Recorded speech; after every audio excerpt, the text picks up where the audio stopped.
पापा देखिए तो ज़रा किसका फ़ोन है। मनीषा की आवाज़ पर विनोद ने बगल में बजते फ़ोन का रिसीवर उठा लिया। हेलो बोलते ही पहचानी सी आवाज़ आई। अंकल प्रणाम, मनोज बोल रहा हूँ। विनोद अपने बनारस वाले घर के किराएदार मनोज की आवाज़ पहचान गए। कुछ कहते उससे पहले ही मनोज एक सांस में बोलता चला गया। अंकल, मैंने मकान के नीचे के कमरों की साफ़ सफाई करवा दी है। अब आप जब भी आओ परेशानी नहीं होगी। 2-3 दिन में लॉन की घास भी कट जाएगी, बहुत बड़ी हो गई थी।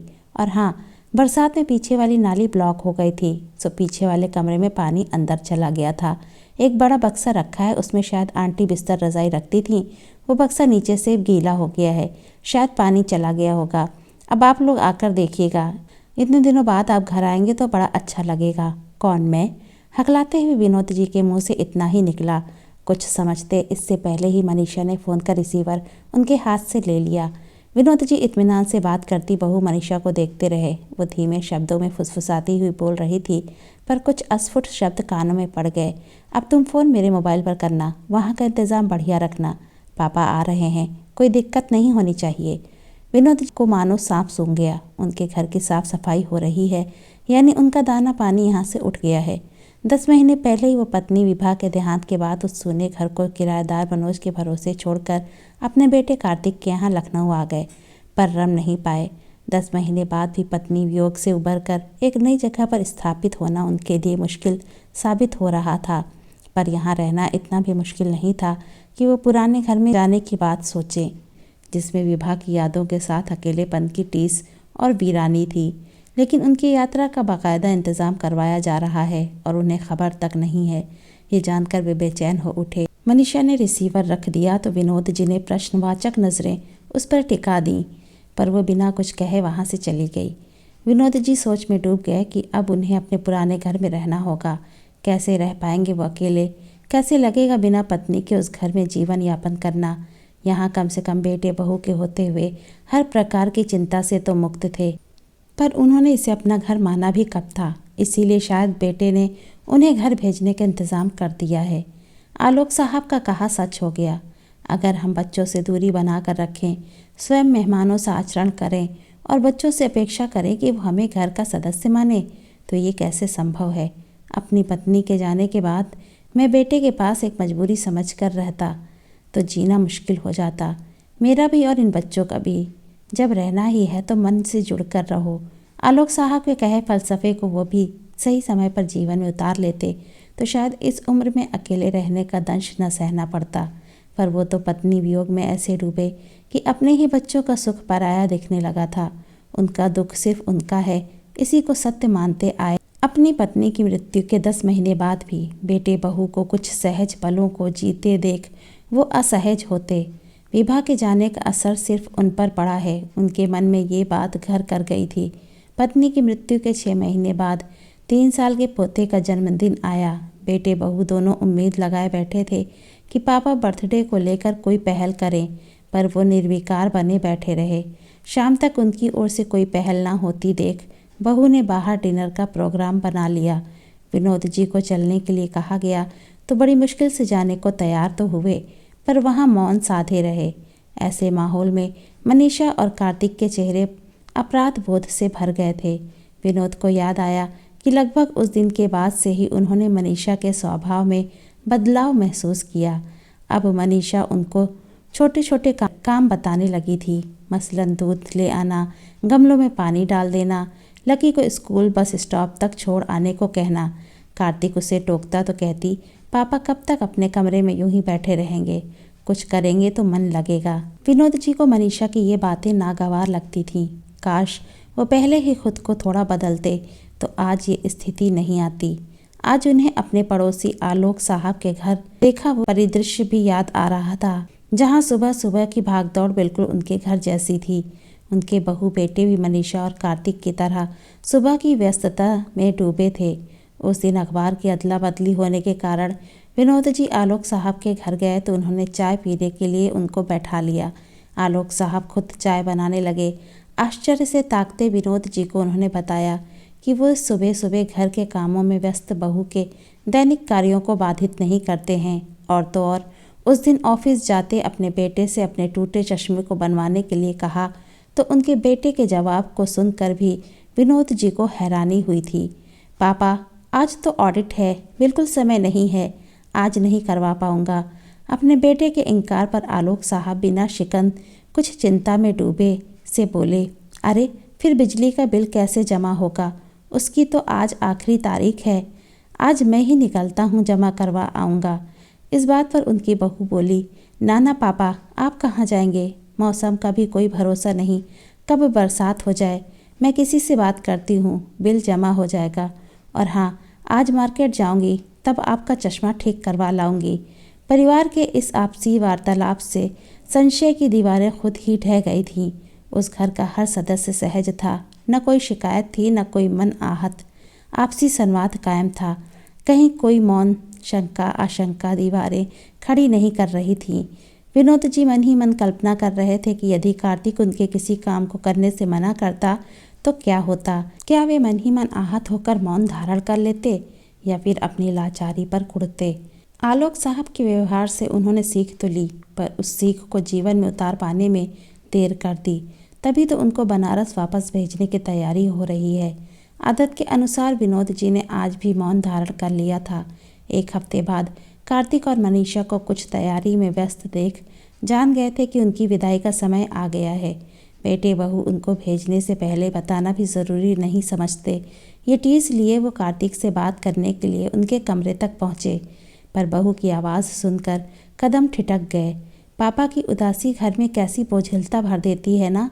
जवाब में बेटे ने कहा, मम्मी का चले जाना, फिर पापा का बनारस से लखनऊ आना, जीवन में अचानक हुए इन परिवर्तनों को पापा अभी तक स्वीकार नहीं कर पाए हैं। सोच रहा हूँ बनारस जाने वाली बात पापा को बता दूँ। ना, कोई ज़रूरत नहीं है। वैसे लगता है कि उन्हें कुछ अंदेशा है। उस दिन मनोज का फ़ोन उन्होंने ही उठाया था। बेटे बहू के आपसी वार्तालाप को सुन वो बिना कुछ कहे वापस लौट आए। मन में शून्यता लिए वो आने वाली संभावनाओं में डूब गए। दुख का सैलाब मन में डुबोने लगा। देर रात तक वे अपनी दिवंगत पत्नी से बातें करते रहे। ऐसा प्रतीत हुआ मानो पत्नी विभा तस्वीर से निकलकर सम्मुख आ खड़ी हुई हो। विनोद जी सिसकी लेकर बोले, तुम क्यों चली गई? ऐसे तो 2 दिन के लिए भी कहीं जाना होता तो 10 इंतज़ाम करके जाती थी। हमेशा के लिए जाते समय मेरा ख्याल नहीं आया। लगा विभा जी उनके हाथ को सहलाकर बोल रही हैं, सुनो, तुम कार्तिक के साथ ही रहना। सुन रहे हो ना? विनोद जी पत्नी से कुछ कहना चाहते थे, पर आवाज़ फंस गई। वे बोल रहे थे पर शब्द मुंह से नहीं निकले। क्या हुआ पापा, कोई बुरा सपना देखा क्या? कार्तिक उनको हिलाते हुए कह रहा था। जल्दी तैयार हो जाइए, कहीं चलना है। कहाँ? विनोद जी ने पूछा तो पल भर मौन रहकर कार्तिक बोला, आज बनारस जा रहे हैं। क्यों? अचानक विनोद जी के स्वर कुछ कातर से लगे तो कार्तिक सधे शब्दों में बोला, आपका मन यहाँ नहीं लगता है। जिस हालात में आप यहाँ आए थे उसमें ऐसा होना कोई आश्चर्य नहीं है। बनारस में आपको शांति मिलेगी। आशंका से घिरे विनोद जी बहू, बेटे और पोते के साथ अपने घर बनारस पहुँचे तो विस्मय हुआ। जिस वीरान घर को वे रोते छोड़कर आए थे उसमें फूलों और आम के पत्तों के बंधनवार लगे हुए थे। पंडित जी को देख वो चौंके। स्वागत करने आए उत्साहित मनोज से पूछा, आज कुछ है क्या? तो कार्तिक ने झट से उनके चरण स्पर्श करते हुए कहा, हाँ पापा, आज आपका जन्मदिन है और ये हमारी तरफ से आपको दिया उपहार है। अकेलेपन का? फीकी मुस्कान के साथ विनोद जी के मुंह से ये शब्द निकलते उससे पहले ही विभा की मुस्कुराती तस्वीर ने अपनी ओर ध्यान खींच लिया। मनीषा उत्साहपूर्वक बोली, पापा, मम्मी जी आपके जन्मदिन पर पूजा रखवाती थीं। आपने एक दिन बताया था कि उनकी इच्छा भागवत पाठ करवाने की थी, पर बीमारी के चलते नहीं करवा पाई। आज आपके जन्मदिन से भागवत पाठ का शुभारंभ होगा। अभी मंदिर के लिए निकलना है। फीकी मुस्कान के साथ विनोद जी बोले, 1 हफ्ते क्या तुम लोग रुकोगे? हाँ पापा, भागवत क्या आप अकेले संभाल पाएंगे? मंदिर में पूजा में रोज़ ही 3-4 घंटे लगेंगे। रहना तो पड़ेगा, फिर हमारे रहने से आपका मन भी लगा रहेगा। कार्तिक की बात पर विनोद जी कुछ नहीं बोले। पूजा विधि विधान से आरंभ हो गई थी। भागवत कथा के दौरान विनोद जी थक जाते तो मनीषा उनको घर भेजकर खुद रुक जाती। लौट कर आती तो आश्चर्य होता। विनोद जी उनके लिए चाय की व्यवस्था करके रखते। पानी समय से आता था तो वे भर कर रख देते। और तो और सुबह टहलते हुए जाते और दूध सब्जी लिए आते। आखिर ये सब बाद में भी तो देखना है, सोचकर वो घर के काम में हाथ बटाते। पूजा की तैयारी बड़े मन से करते, लेकिन भागवत समाप्त हुई तो विनोद जी भावुक हो गए।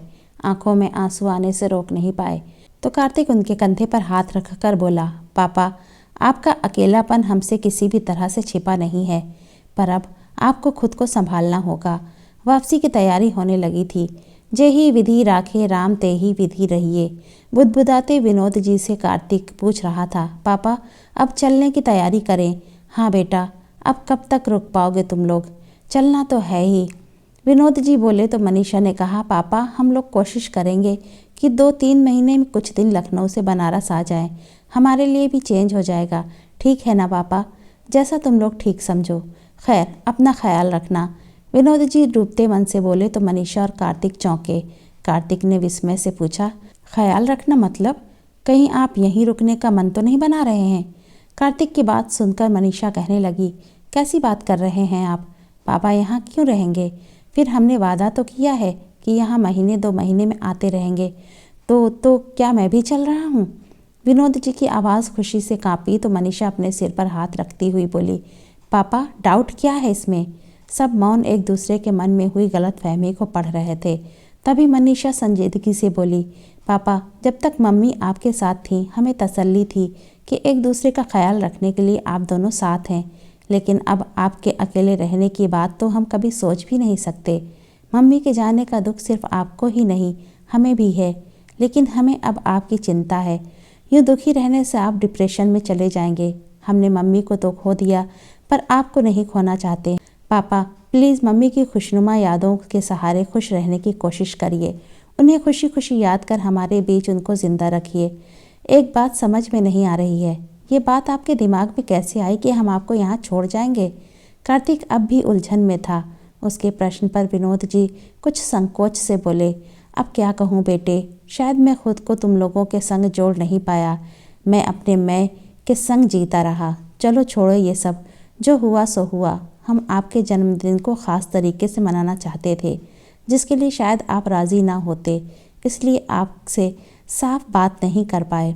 मनीषा के कहते ही विनोद जी पोते के हाथों को स्नेह से थामकर बोले, चलो चलो अब निकलना भी है, देर करना ठीक नहीं।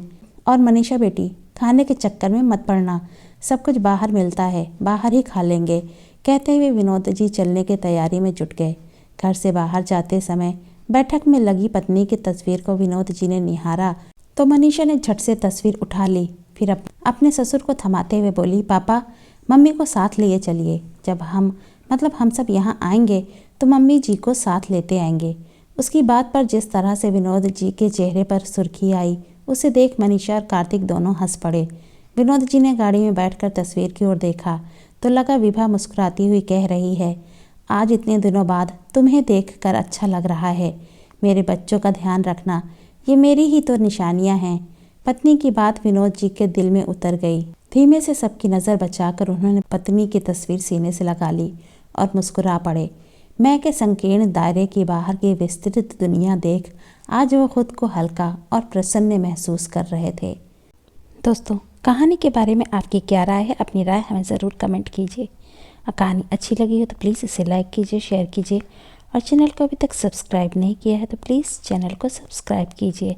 Thanks for watching.